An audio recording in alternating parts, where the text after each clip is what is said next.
Lakukan yang benar, bukan lakukan yang populer. Karena yang populer, yang ngepop, belum tentu benar. Bagaimana cara mengujinya? Mari kita periksa. Pelan-pelan periksanya. Apa sih populer itu? Populer itu dalam Kamus Bahasa Indonesia itu ternyata populer itu adjektif, itu kata sifat. Saya menemukan ada 4 yang penting dalam kamus.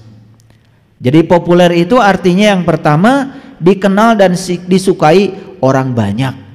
Dikenal dan disukai orang banyak. Itu namanya populer. Sekarang kalau saya tanya, Bapak Ibu, Bapak tanya, suka berwudu? Suka. Tanya kebanyakan orang coba, apa sih wudu itu? Jawabannya sama, seragam. Pasti bersuci, bukan? Pasti bersuci, bukan? Lah kenapa Anda mengatakan wudu bersuci? Karena banyak orang ambil air, kemudian dibasuhkan ke muka, basuhkan ke tangan, basuhkan ke kaki, lalu setelah itu mengatakan kita sudah suci, kan begitu? Ada yang salah nggak di sana? Nggak salah, tetapi itu kebanyakan. Kalau orang yang sadar, dia akan tanya, apa betul setelah dibegitukan tadi itu badan saya suci? Air kencing masih di dalam, berak pun nggak keluar semua, masih di dalam. Lucunya lagi, celana kolor kita ketetesan air kencing 1 tetes, dibuka, taruh di dalam masjid. Kita lupa bahwa sebetulnya yang ada di kantong kemih kita ribuan tetes. Harusnya kalau kolor kita yang ketetesan 1 tetes dibuka dan ditaruh di pinggir masjid, harusnya kantung kemih pun minta dibuka dulu sama dokter, taruh dulu di rumah sakit biar tubuhmu suci. Saya ngomong pakai bahasa awam nih, bahasa umum supaya kita waras. Apa saya tidak pernah melakukan wudhu kayak gitu? Ya wudhu sama. Kalau enggak wajah saya udah kayak apa? Saya perlu air. Tetapi itu wudhu tingkatannya tingkatan permulaan. Karena wudhu bahasa Arabnya adalah wudhu wal doa wau doain. Wudhu itu artinya adalah berpisah. Jadi setelah saya pelajari secara etimologi, wudhu artinya berpisah, saya mulai bertanya pada diri saya, apa saya sudah berpisah dengan kotoran saya? Apa sudah berpisah dengan yang selain Tuhan? Karena kalau wudhu itu berpisah, berarti sholat itu artinya menyatu.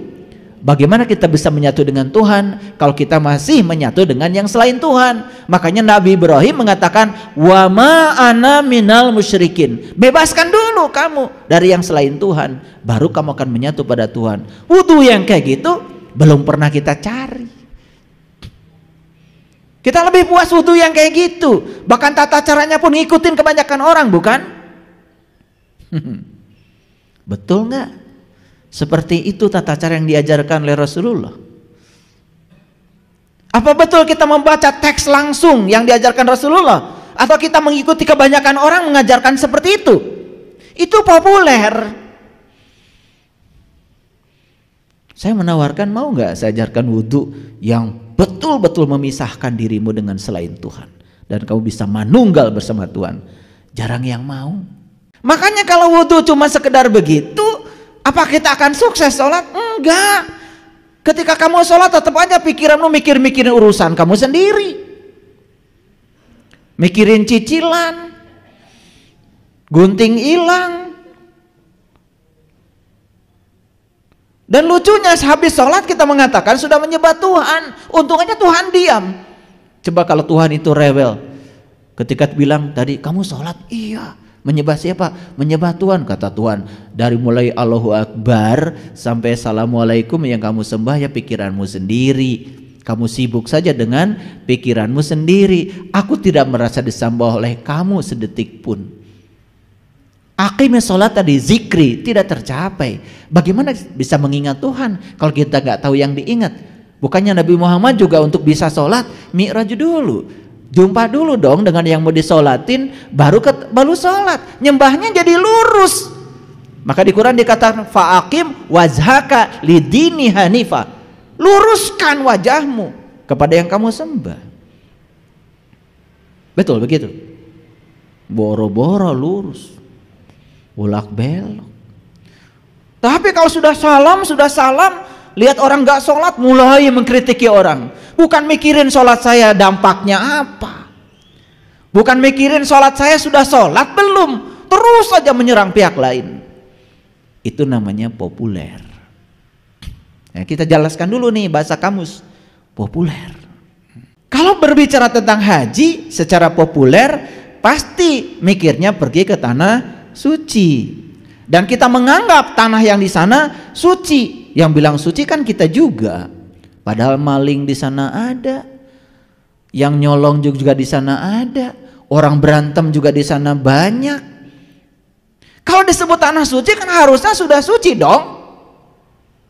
Tapi pikiran kita mengatakan tanah suci. Ya sudah, kalau kita pergi ke sana kita jadi suci, begitu? Jadi seakan-akan suci cuma di sana, di sini nggak ada suci gitu. Sama seperti masjid, ada batas suci. Sucinya cuma di masjid aja, keluar dari masjid udah ngomong kotor juga nggak apa-apa. Karena batas sucinya kan cuma sampai di halaman. Maka di masjid ini nggak boleh ada tulisan batas suci. Pernah ada masyarakat datang ke sini, Pak mau nempel batas suci? Nggak ada. Di sini batas suci tidak ada. Suci di masjid dan di luar masjid. Nggak boleh dibatasi. Padahal Allah bilang dalam Al-Quran, walillahi 'alan nasi hijjul bait, wajib setiap manusia berkunjung ke rumah Tuhan. Nah Tuhan bilang juga dalam hadis qudsi, langit dan bumi tidak akan cukup menampung zatku, tapi kolbunya orang yang beriman itulah rumahku. Jadi yang namanya Baitullah versinya Quran, versinya Allah itu kolbu. Nah ketika diajak untuk berkelana ke dalam kolbu, banyak yang nggak mau walaupun gratis. Tapi ke sana nunggu 12 tahun bayarnya mahal juga rela menanti.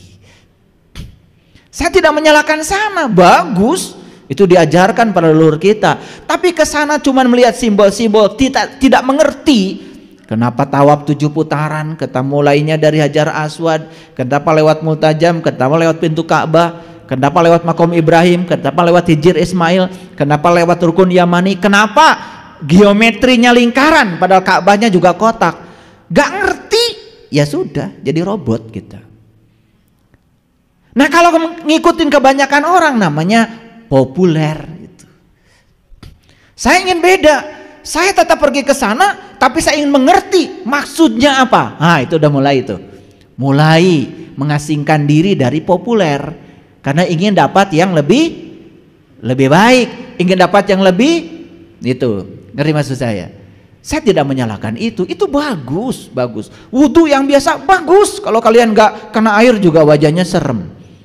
Tapi apa cukup sampai di situ, mau populer terus? Itu maksud saya. Nah makanya saya mau kasih tahu, jangan terus populer. Banyak sebetulnya yang lain. Nabi Muhammad mengatakan as-sholatu mi'rajul mu'minin. Dalam gerakan sholat yang syar'i itu ada tata cara mi'raj sebetulnya. Tapi pernah gak bertanya, di gerakan yang mana tata cara mi'raj ya? Kata mi'raj ini sudah bahasa umum, bukan bahasa populer, bukan bahasa khusus, bahasa populer. Kan sering kita Isra Mi'raj, peringatan Isra Mi'raj banyak. Bahkan di Quran ada surat Al-Ma'arij, itu nggak disembunyikan. Cuman kata Mi'raj lebih banyak dikenal dalam kesusastraan Arab. Tapi inti dari Mi'raj itu kan sebetulnya Nabi Muhammad bertemu Tuhan kan, betul nggak? Kan itu saja sebetulnya. Lalu timbul pertanyaan, apa yang boleh ketemu Tuhan itu cuma Nabi aja? Masa Tuhan begitu? Masa Tuhan hanya mau diketemui beliau aja, nggak mau diketemui sama kita ini? Masa begitu? Jadi kalau kita sebetulnya tidak mulia, ya karena Tuhannya nggak mau ketemu. Masa begitu? Sedangkan Tuhan mengatakan walillahi 'alan nasi hijjul bait, wajib setiap manusia berkunjung ke rumahku. Untuk apa? Bertemu aku. Maka di Quran Allah mengatakan li ila fi Quraisy ila fihim rihlata sita'i was falyabudu rabb hadzal bait.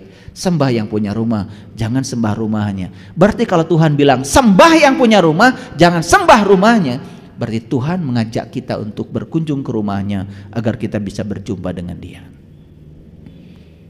Kan sebetulnya itu biasa itu. Itu ayat-ayat biasa. Cuman karena kita mengikuti yang populer, sehingga kita menjadi terjebak dalam popularitas. Makanya orang semacam saya ini pengikutnya tidak banyak. Karena tidak populer. Ketika saya menyampaikan kebenaran, ya memang berat kebenaran itu, pahit. Tapi saya berani kan ini kebenaran. Cuman saya jadi tidak populer. Jarang yang ngundang sama saya itu. Kalau yang populer kan undangannya juga mahal, betul nggak? Kayak saya ini yang ngundang aja udah jarang, takut ngundang saya. Makanya saya jadi tidak populer. Ya silahkan saja, mau populer atau mau benar gitu aja. Ini masih populernya dulu, kita bahas dulu supaya ngerti ya. Nah, dikenal dan disukai banyak orang. Orang mudik, orang macet, orang saling pelotot di jalan, melotot. Populer jadinya. Tidak ada keinginan untuk menjadi orang khusus. Kalau ingin khusus berarti saumnya harus khusus dong. Ramadannya juga harus khusus. Benar-benar tuh yang namanya setan itu dibelenggu Ramadan. Bisa ada ilmunya kalau mau. Tapi kalau nggak mau ya sudah. Katanya Ramadan setan diikat, dibelenggu. Tukang tipu tambah banyak. Yang ngurangi timbangan di pasar tambah banyak. Yang korupsi tambah banyak. Yang marah-marahan di jalan tambah banyak. Mikir dong. Mana tuh setan dibelenggu? Cuman ceramah aja di masjid, setan dibelenggu. Nggak ngerti. Karena kita mau yang populer, nggak mau yang khusus. Pernah lihat setan? Setan tuh kan udah seulang-ulang. Setan tuh yang suka berbisik. Ya kan? Iya. Mau ngasih sama orang, awalnya sih udah niat mau ngasih. Begitu mengeluarkan ada yang berbisik. Enak aja. Cari duit tuh zaman gini susah. Orangnya kan jag-jag, masa dikasih? Cari pembenaran untuk tidak berbuat. Yang berbisik tuh namanya setan. Ketemu sekarang setan? Ketemu sekarang? Ya itu yang berbisik. Pakai jilbab, pakai kacamata juga. Lah itu. Pakai bedak lagi, pakai lipstick juga, pakai peci juga, pakai batik malah tuh. Ketemu kan sekarang? Nah itu. Cuman kita belajar setan tuh seakan-akan suatu entitas di luar diri kita. Padahal setan itu diri kita. Jadi definisi setan menurut leluhur kita nyata, ya, bukan ilusi, nyata. Jadi yang pertama, diketahui dan disukai orang banyak. Itu populer. Yang kedua, disukai dan dikagumi orang banyak. Populer tuh namanya. Ya. Yang ketiga, sesuai dengan kebutuhan. Tuhannya saya cetak gede. Sesuai dengan kebutuhan masyarakat pada umumnya. Tahu Tuhan? Tuhan belum tentu Allah. Saya kalau ngetik itu jangan bilang saya salah ketik, hati-hati. Ini lihat, sesuai dengan kebutuhan masyarakat pada umumnya. Tahu Tuhan? Tuhan itu apa saja yang kamu pertuhankan, itu Tuhan. Uang bisa menjadi Tuhan, pasangan hidup bisa menjadi Tuhan, jabatan bisa menjadi Tuhan, terserah kamu dipertuhankan apa tidak. Allah juga bisa menjadi Tuhan kalau dipertuhankan. Tapi kan kebanyakan yang dipertuhankan yang selainnya Allah. Betul nggak? Nah makanya sesuai dengan kebutuhan orang banyak. Karena orang banyak itu kan menuhankannya apa saja yang mau dipertuhankan. Ada nggak orang menuhankan duit? Ya udah, itu populer. Paham? Kan sekarang ini kalau melihat orang, wah bahagia ya, rumahnya mentereng, mobilnya keren, betul nggak? Kasurnya king coil, betul? Tasnya LV, Hermes, macam-macam, minyak wanginya juga dari Eropa. Kan kita sebut orang itu bahagia, betul? Itu populer. Padahal begitu kita selidik ke dalamnya belum tentu. Baru senang. Kalau senang itu mendapat. Kalau bahagia belum tentu. Senang dan bahagia itu beda. Kalau senang itu mendapat, kalau bahagia itu justru melepas. Justru orang bahagia itu bukan mendapat, melepaskan sesuatu. Itu bahagia. Ada orang lain butuh bantuan, kemudian kita tolong. Nah, dia bahagia, kita yang menolong, bahagia. Itu namanya bahagia itu begitu, melepas, bukan mendapat. Makanya saya tanya kemarin peserta piknik ya, rekreasi di Jogja. Tadi kamu sudah makan? Sudah. Gimana makannya? Enak apa nikmat? Nah, ini aja udah mulai pusing ya. Makan itu enak. Naik mobil yang nyaman enak. Naik pesawat enak. Pakai baju yang mahal enak. Awas, bukan nikmat. Karena nikmat itu hanya diberikan pada 4 golongan. 1 para nabi, yang kedua para sidikin, yang ketiga para syuhada, yang keempat para solihin. Nikmat gak ada kaitannya dengan baju bagus. Nikmat gak kaitannya dengan makan enak, gak ada. Dengan makanan yang mewah, gak ada. Makanya di Quran tidak ada orang yang dapat nikmat orang kaya. Yang dapat nikmat cuma 4, para nabi, para sidikin, para syuhada, para solihin. Di luar itu tidak dapat nikmat. Makanya kita suka GR juga. Kenapa? Bikin rumah baru, syukuran. Judulnya tasyakur bin nikmat. Ayat yang dibacanya la in syakartum la azidannakum wa la in kafartum inna azabil lasadid. Eta we bisana. Di Quran itu tidak ada cerita enak. Di Quran cuma ada cerita nikmat. Dan nikmat terbesar cuma 1. Saat kita sudah kenal siapa jati diri kita, siapa Tuhan kita. Menyatu dengan Tuhan baru namanya nikmat. Yang dapat nikmat cuma 4, para nabi, para sidikin, para syuhada, para solihin. Konglomerat gak masuk. Yang rumah mewah gak ada di 4 golongan itu. Gak ada. Yang punya rumah baru gak ada. Makanya nanti kalau kalian syukuran rumah baru undang saya. Biar bisa bedakan mana senang, mana bahagia, mana enak, mana nikmat. Itu aja masih pusing di kepala kita. Betul? Wah, kita ini sudah dapat nikmat yang banyak dari Allah. Apa saja? Baju baru. Ya, mobil baru.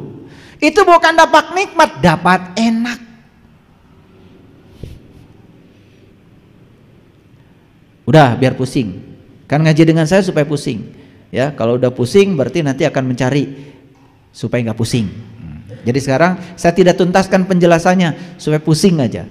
Jadi beda ya, enak beda dengan nikmat, senang beda dengan bahagia. Yang kalian cari apa? Senang atau bahagia? Bahagia kan? Makanya salah alamat. Yang kamu cari bahagia, yang diudag-udag senang. Akibatnya salah alamat. Jadi gak dapat tuh bahagia karena kita tidak bisa membedakan bahagia dan senang. Lalu yang berikutnya, mudah dipahami orang banyak, itu namanya populer. Nah makanya ngaji dengan saya, maaf kalau sedikit naik, tidak terlalu populer. Perlu pemikiran yang tajam karena di sini kita akan naik kelas supaya tidak terlalu populer. Siap? Oke, kalau sudah siap, baik. Jadi menurut Kamus Besar Bahasa Indonesia, arti kata populer adalah dikenal atau disukai orang banyak. Arti lainnya adalah disukai dan dikagumi orang banyak. Ya, kalau mau populer, ya udah gampang. Bikin saja di TikTok asal viral. Ya kan? Iya. Jadi kalau orang nyuci piring itu sambil berdiri, coba nyuci piring sambil nungging di tempat cuci piring. Video kan populer. Ngerti maksud saya? Oke. Tapi saya tidak bicara itu. Lihat sekarang. Bagaimana caranya supaya kita mengerti bahwa sebetulnya populer belum tentu benar. Yuk kita baca ayat ini. A'udzubillahi minasyaitonirrajim. Bismillahirrahmanirrahim. Ini ayat tentang berlindung ke dalam gua. Ya. Berlindung kemana? Ke dalam gua. Coba kalau orang Jakarta bilang gua gimana? Gua, gue. Jadi berlindung ke dalam gua berarti berlindung ke dalam gue, ke dalam aku itu. Makanya kata gua dalam Quran itu keren. Bukan gua seperti gua Gati Jajar, gua Pawon, bukan gua itu mah poek. Bararau. Tapi berlindung ke dalam gua artinya meniti ke dalam diri. Yuk kita baca ayatnya. Ingatlah tatkala para pemuda itu mencari tempat berlindung ke dalam gua. Jadi para pemuda nih cari tempat berlindungnya kemana? Ke dalam gua. Kok pemuda? Di Quran itu hati-hati. Kalau ada kata laki-laki, itu pasti urusan rohani. Kalau di Quran ada kata-kata wanita, pasti urusan jasmani. Kalau di Quran ada kata-kata langit, itu pasti rohani. Kalau di Quran kata-kata bumi itu pasti jasmani. Silahkan. Saya sudah ribuan kali baca Quran dan saya klasifikasi. Ternyata begitu. Hebat itu Quran itu. Makanya pemuda, laki-laki atau perempuan? Laki. Berarti para pemuda ini bukan orang sembarangan sebetulnya. Siapa saja manusia yang mau meningkatkan kualitas ruhaninya, maka syarat pertama harus berlindung ke dalam gua. Oke, sampai sini ngerti? Nih gua. Jadi tidak ada tempat berlindung di luar diri kecuali di dalam diri. Gua. Contoh. Sakit hati buatan siapa sih? Kan sakit hati bukan buatan orang, buatan kita. Karena kita ingin orang seperti yang kita mau. Ketika orang melakukan tidak seperti yang kita mau, sakit hati. Jadi sakit hati itu jelas buatan kita. Balikan ke dalam diri, berlindung ke dalam gua. Gimana caranya? Mulai sekarang saya akan terima orang lain apa adanya. Saya tidak mau mendikte lagi orang lain sebagaimana pikiran saya. Karena kalau orang lain tidak seperti yang saya mau, saya jadi sakit hati. Jadi sakit hati bukan nasihatin orang. Kamu jangan begitu ya. Gak usah, itu bukan urusan kita. Orang bisa melakukan apa saja sesuai dengan maunya dia. Tetapi kita nasihati diri kita, mulai sekarang saya tidak mau lagi menginginkan orang lain seperti yang saya mau. Saya bebaskan pikiran saya dari keinginan pada orang. Apapun yang orang lakukan pada saya akan terima. Bebaskan keinginan, bakal sakit hati nggak? Tidak, itu namanya berlindung ke dalam gue. Semua kalau dikembalikan ke gua, selesai. Semua menjadi ribut karena semua digunakan untuk menyerang orang. Karena kita ingin orang lain seperti yang kita mau. Contohlah, cekcok urusan rumah tangga, kan sederhana. Karena masing-masing pasangan ingin pasangannya seperti yang dia mau. Itu aja sebetulnya. Betul nggak? Silakan buktikan sendiri kan. Kalau urusan gini kan kalian udah pakarnya. Buktikan sendiri, saya cuma ngasih rambu-rambu aja. Cekcok dalam urusan rumah tangga karena kita menginginkan pasangan kita seperti yang kita mau. Coba. Makanya diam itu emas. Makanya laki-laki dimintai emas pada diam. Ya kan? Karena diam itu emas.